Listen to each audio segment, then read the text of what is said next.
బతుకమ్మ పండుగ గురించి మా భాగ్యక్క మాట్లాడుతుంది.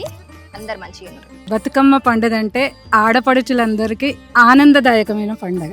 మనకు పండగ పెత్తరమాసతోటి స్టార్ట్ అవుతుంది.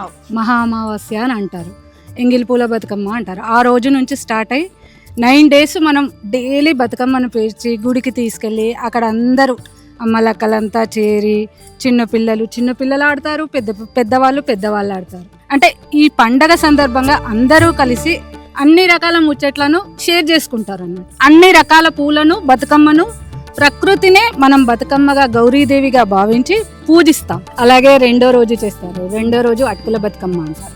అంటే ఒక్కొక్క రోజు ఒక్కొక్క ప్రసాదాన్ని నివేదనగా సమర్పిస్తారు అమ్మవారికి. మూడో రోజు ముద్దపప్పు బతుకమ్మ అంటారు. నాలుగో రోజు నానబియ్యం బతుకమ్మ. ఐదో రోజు అట్ల బతుకమ్మ. వెరీ గుడ్, మీకు తెలిసిందంటే అందరికి తెలుస్తున్నట్టే. ఆరో రోజు అలిగిన బతుకమ్మ. అలిగిన బతుకమ్మ రోజు ఏం చేస్తారు? అసలు ఏం చెయ్యరు. అంటే బతుకమ్మ రోజు అలుగుతుంది కాబట్టి అసలు ఏం చేయరు. మళ్ళీ గౌరమ్మను పెడతారు.